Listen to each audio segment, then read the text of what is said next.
Hi, I'm Daniel Farr. I'm a Hamiltonian, but I'm originally from Neil Young's hometown of Omemee, Ontario. I'm the bass player in Danger Death Ray, and along with the Treble Tones, we host Hamilton's only showcase for surf, rockabilly, and rock and roll once a month, first Fridays, here at the Doors Pub.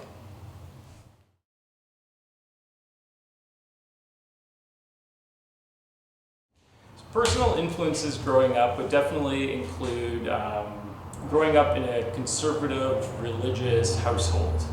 It's kind of a Christian sect, and growing up in that atmosphere, being exposed to those sorts of ideas and conversations gave me sort of a skepticism towards mainstream ideas.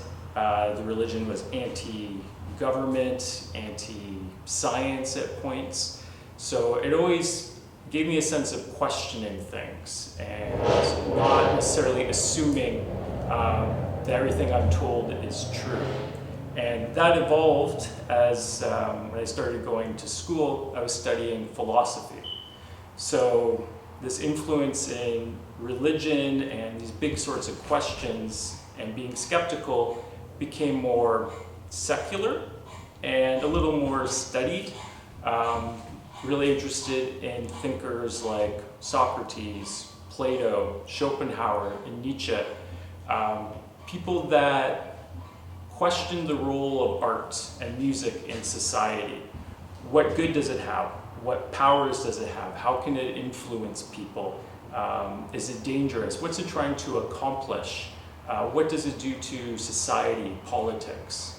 So those ideas really influenced the way that I thought about music, I thought about art, and they still do as well. Talking about musical influences, I grew up in the Kawarthas, Peterborough, Lindsay, Omemee area, so I was mostly exposed to a lot of mainstream music and media. There wasn't a lot of options. We had a couple channels on TV, a couple radio stations. So, the radio stations were classic rock and oldies. So listening to a lot of Elvis, Motown, classic rock, Led Zeppelin, The Doors, mainstream music that was popular in the 90s, Nirvana, Alice in Chains, Soundgarden. A lot of those things were kind of influential at that time. But only having a couple of stations, and one of them being CBC, and looking for kind of counterculture, subversive kind of media and ideas and entertainment. I watched Kids in the Hall all of the time. Loved Kids in the Hall. And the music, the theme song, Having an Average Day Weekend by the Shadowy Men, and all of the little clips in between the scenes really caught my attention. I liked the sound, I liked the melodies. There were no lyrics. It was really interesting and alternative.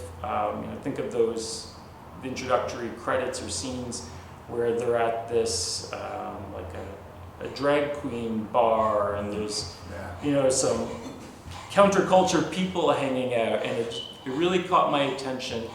And from there I started, well, what else is like this? This is so different than what I hear on the radio or what's on music videos. So then I looked for Bruce McCullough's CD, Shame-Based Man, which had Brian Connolly from the Shadowy Men on it.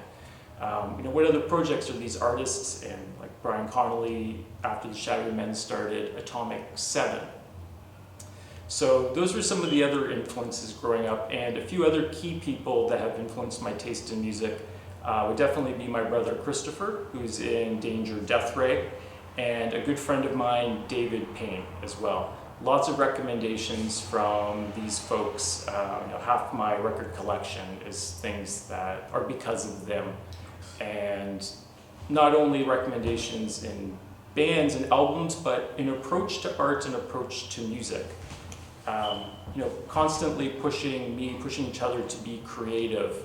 What can we do that's a little bit different? What's the approach to do it yourself in the underground scene?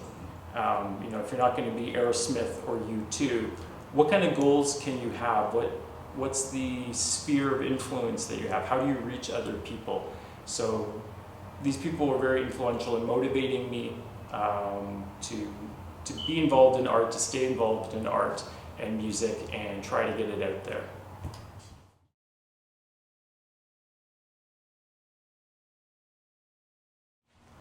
So growing up in the country, out in the Kawarthas, it was hard to get a hold of punk music. There's no punk scene out in farm country. We don't have alternative record stores, and this was before the internet too. So it wasn't like I had a place where I could type in punk rock music and start to get some recommendations. Like, the music was either what was on the radio, TV, or friends would give you. We got a lot of music from mail order CD catalogs, so Columbia House, BMG, or going to the mall and going to Music World. So some of my first exposures to punk music would have been a lot of that mainstream, popular kind of stuff, the Sex Pistols. Looking for more alternative sort of punk music, the Dead Milkmen, the Gross Point Blank soundtrack, right? That had the Clash on there, and XTC, and the English Beat, and also the hardcore Logo soundtrack that Hugh Dillon was in from the Headstones, and that's where I was first exposed to like Sonic Reducer by the Dead Boys, and kind of learned about Black Flag through that. So those were some of the early things that got me into punk. And I guess why I kept looking for it and pursuing it again was I really liked that it questioned society, it questioned music, it threw out the 12-bar blues. It went against all that classic rock that I had grown up listening to in Peterborough. So there was something exciting about it, something fresh, and a good punk song is still catchy, still makes you tap your toes. And then once we were able to start going to shows,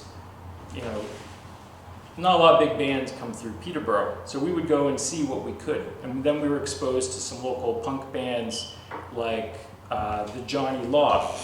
Still have their CD from that show. The drummer came in, his cymbals were cracked and had chunks taken out of them. I'm like, what is this? Like, this is, you can play in a band with garbage instruments and still like rock and kick ass. So still, shout out to the Johnny Law. I don't know where they're at, but this was a really influential CD that just got them going to a show. That's how I met B.A. Johnson in Peterborough. Just went to a show, and there he was. I saw that, and he's just him playing with the keyboard, and these quirky, funny lyrics. It got me really excited about going to local shows. So I think that was a large influence. I've heard other people in the series mention that too, going to local shows. So there's definitely something to that, and I would encourage anybody watching, keep going to local shows. Anything that looks interesting, looks different, go check it out. And the other thing that got me into underground music, I'd mentioned briefly, was my friend Dave Payne. So in my quest to continue looking for the boundaries of music, the boundaries of art, and punk and metal, and like who's really pushing the limits here, I was looking for noise. I'd heard about noise music, but you Google noise music back then, 20 years ago, you're not getting a lot of great results. But Dave was in a band called Fossils, and he was hosting a monthly noise night at the Casbah in the lounge. And that, instantly I knew that was the noise I was looking for. It was like feedback, contact mic stuff, prepared field recordings, no instrument sets, just mixer stuff or guitars with no strings. And he gave me so many recommendations, Wolf Eyes, Hair Police, cassette labels out of the States like Fag Tapes, Brian Rurik out of Toronto, and then it just kind of snowballed up. You learn about Merzbow, and we also had this kind of interest in art and things like John Cage. We're going back to Dada, the Futurists and that progression to Black Mountain Group, John Cage, and then in New York, John Cale, Lou Reed. You know, Lou Reed's famous album, Metal Machine Music. Can you call that music? Yeah. Like, it was great to find people doing something like this, so creative, so out there, and exciting. And there was, you know, a lot of these performances. It's improvised, and there's something exciting, precarious, kind of dangerous about it. Who knows what's going to happen next?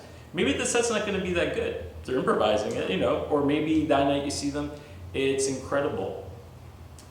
In the Toronto scene with Michael Snow, CCMC, John Oswald, the guy who spliced tapes and rearranged Michael Jackson's Bad from like back to front, just by cutting up tapes and putting them back together. Like the things that they were doing were so exciting for me. You know, having grown up with kind of polished mainstream music, and that's kind of the journey that I went on, learning and loving punk and underground music.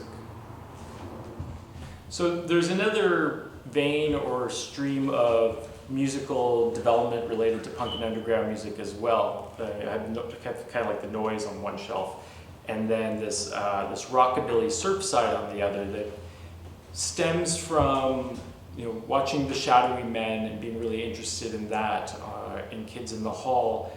And then in the 90s, there was this thing happening. There was a bit of a big band revival, but it included Brian Setzer. And that had me very curious because of the twangy guitar playing. So then I learned about the Stray Cats and this 80s rockabilly revival and this connection that rockabilly had to these oldies that I had been listening to. Elvis Presley's roots in rockabilly and that genre that existed there. There were other artists that, you know, Elvis was kind of borrowing from, like Johnny Burnett, Vince Taylor and the Playboys. Robert Gordon, right? Robert Gordon? Yeah, Robert Gordon, of course. Rest in peace recently. Yeah. Passed away. But this really exciting, and you know, a lot of punk attitude in that stuff too. Like you listen to the Johnny Burnett trio, they're screaming and shouting in there. So that, you know, that had me really curious in what was happening around rockabilly and the slapping bass stuff. You know, as a bass player, I thought that was a really fascinating, interesting technique. And so then I heard about something called psychobilly. So this kind of blending of rockabilly and punk. And you know, since I didn't have a lot of places to go get my music, I went to Music World and I got this CD that changed my life, Hotter Than Hell, An Injection of Psychobilly. And it's a compilation of 27 different artists on here. You know, it doesn't have all of the big famous ones that we know now, the Necromantics, the Horror Pops. You know, there's no Cramps on here and stuff like that. But you know, there is some not safe for work lyrics in here, and the imagery, the art was, you know, the skeletons with the mohawks and stuff like that, and the coffin imagery. You know, it was just so wild and weird, and you know, there's some taboo and exciting about it, having grown up in a very conservative Christian household.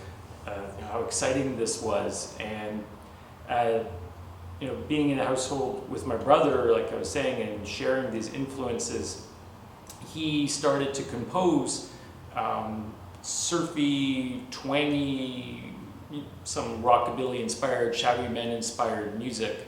And we started to play that together, starting to explore that more. Around the same time, Pulp Fiction came out. Very influential soundtrack. You know, obviously Dick Dale, it's got, you know, Surf Rider on there, which we cover now, The Lively Ones, and then again another connection back to the oldies I was listening to. You know, this, you know, surf music, Surfin' Bird, Wipeout, right? Like what these things had in common.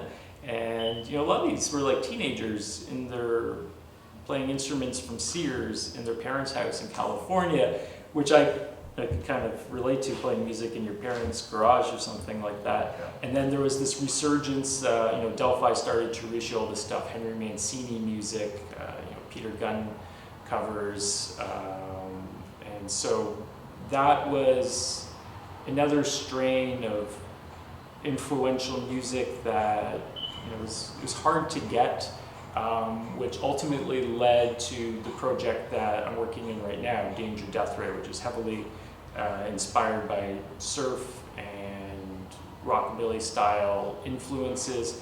But in this particular project, we're trying to push the boundaries even further.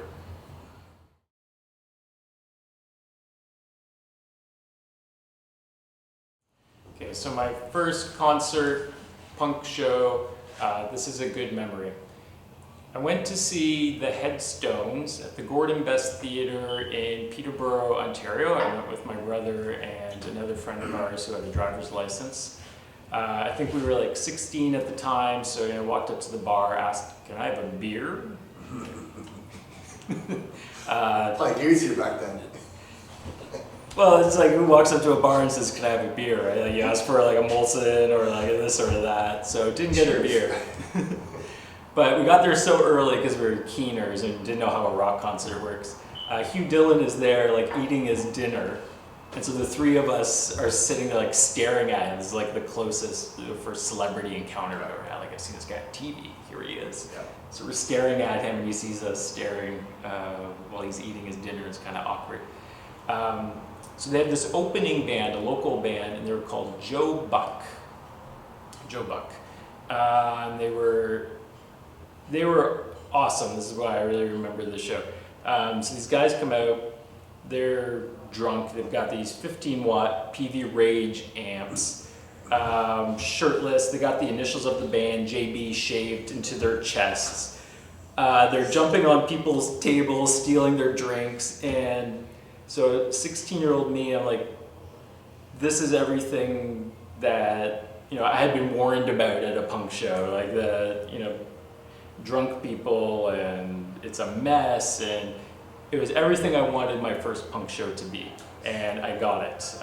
They pissed off the audience, everybody hated them, and I just thought, this is wild, I love it, this is everything I was warned about. And then after they were done, the Headstones came out, and Hugh Dillon, the first thing he says is, look to distance ourselves from that first band as much as possible.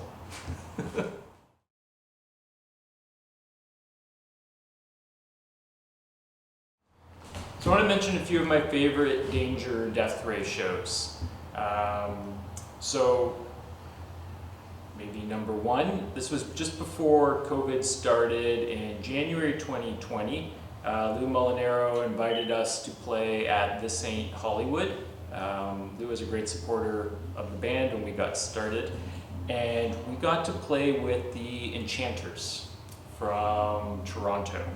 And Enchanters is led by Craig Daniels, which was really exciting for us because he was in a band that was really influential, my brother and I, when we were in Peterborough, called the Tijuana Bibles. Tijuana Bibles we went to see at the Trasheteria in Peterborough. It was upstairs in the Blue Room, and they wore these Mexican wrestler masks, a lot of instrumental stuff. They had Stacey Case on the drums. It was wild, and it was the first time that we were listening to kind of this instrumental rock, kind of surfy stuff without all the reverb on it. And I remember my brother went home that night, we got their CD, Apartment Wrestling, and he went home and he wrote a couple of songs like that night, inspired by that, which we played for a long time, and we continue to play one of those songs, the DDT, based on the wrestling move, not the noxious chemical. That's on Danger Death Ray's latest album. So to play a show finally, kind of come full circle with the Enchanters, Craig Daniels, Lou, and This Ain't Hollywood was amazing. And then, in hindsight, This Ain't Hollywood having closed down, and that being like one of the last shows before COVID, it's that much more special and was one of our favorites. Last year, We had another great show that I was really excited for. It came off really well. It was at Clifford's Brewery, and it was a pre-party for the Great Lakes Surf Battle in Toronto that happens once a year. So we were able to do kind of a satellite Hamilton version of this, and Clifford's were very generous, great guys, great venue, and we had Mark Malibu and the Wasagas out of Toronto, and the Green Reflectors from out east in Nova Scotia. We did a split with them a couple years ago, so only talked to them online, did that collab or that split through the mail. So to finally play a show with this band from thousands of kilometers away, play with Mark Malibu and the Wasagas, one of my surf band idols. Another great, memorable night. Everybody sounded awesome. It was July 1st, 2022.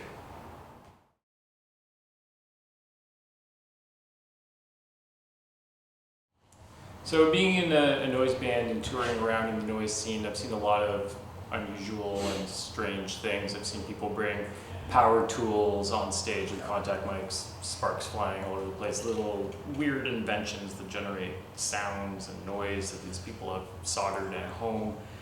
I played shows where, when you take this stuff out in the public, sometimes it annoys the regulars at a bar. Had people swear, yell, pull the plug, put their hands in our guitars to stop in the noise scene. But there's one noise show in particular I recall. This was at the Casbah. Dave Payne brought him in. The artist's name was Justice Yeldum from Australia, and he plays sheets of glass. So he's got these contact mics on a sheet of glass going through some different effects, and he plays it in his mouth, almost like like wax paper on a comb or like a kazoo or something, and it generates all of these sounds. But he's cutting his mouth and his face, and he's breaking the glass to get different sounds out of it. And I had never seen anything like that before. So that was pretty crazy. That was a great introduction to Noise Night too at the Casbah. That was a while ago, over 10 years ago. So more recently, saw a pretty crazy concert, Peaches in Toronto, the Toronto artist. And I remember there's a lot of risque stuff that's part of the show. And at one point near the end, she unrolls and inflates this large prophylactic that she walks out into on top of the audience, and then gets to the end of it and sprayed a bottle of champagne over everybody in the crowd. So it's nice that at this age I can still be shocked and have my Christian sensibilities questioned. Yeah.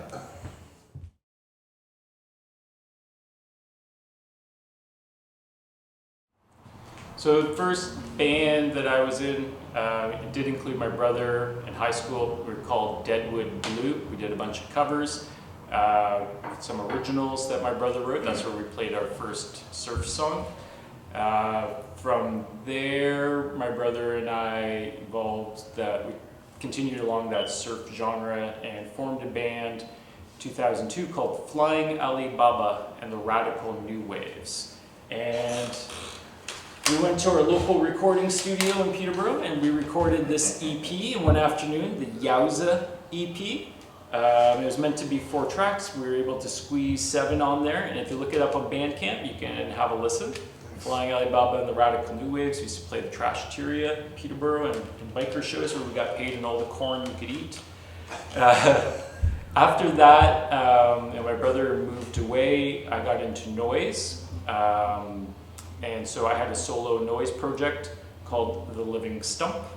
And then I was able to join my dream noise band, Fossils.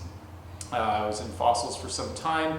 We had a Fossils offshoot, a guitar and drum band called Slutmouth, and played a lot of shows in Brantford and some around Hamilton. There's a bunch of CDs out there. And then when my brother returned back to Canada, that's when we formed Danger Death Ray. And we released a couple of EPs before COVID, a bunch of singles, during COVID, and a couple months ago we released our debut LP, Devastation, which was recorded here in Hamilton at Downtown Sound Recording Studio. And we've also been teaming up with the Treble Tones for our monthly showcase.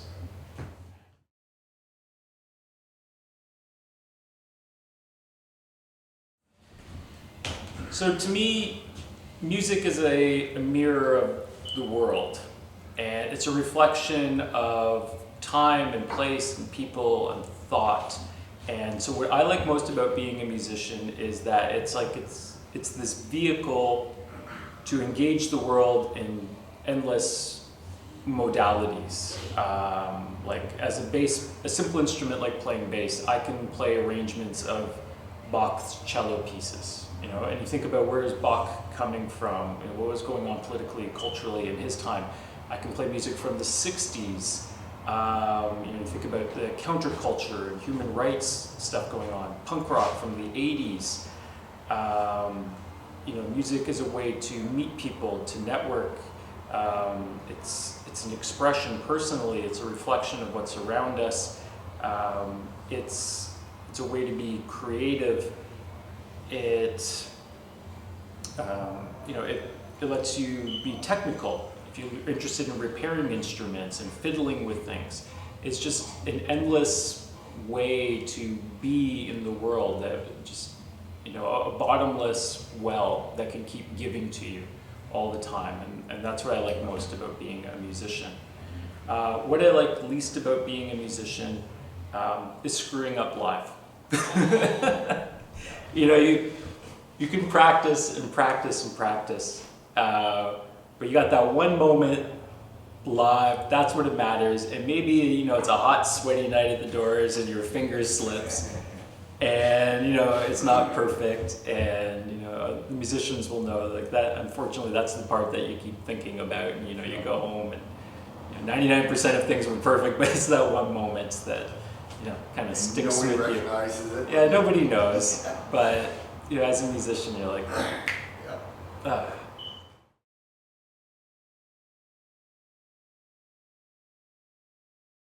My favorite food is a freshly baked, homemade loaf of bread. Mamma mia. Simple perfection.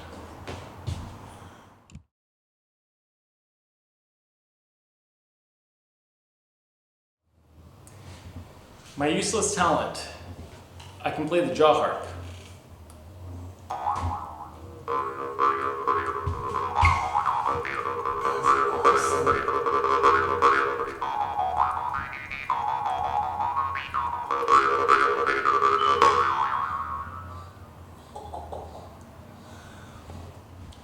I want to thank Steve for this opportunity to share some stories and my influences.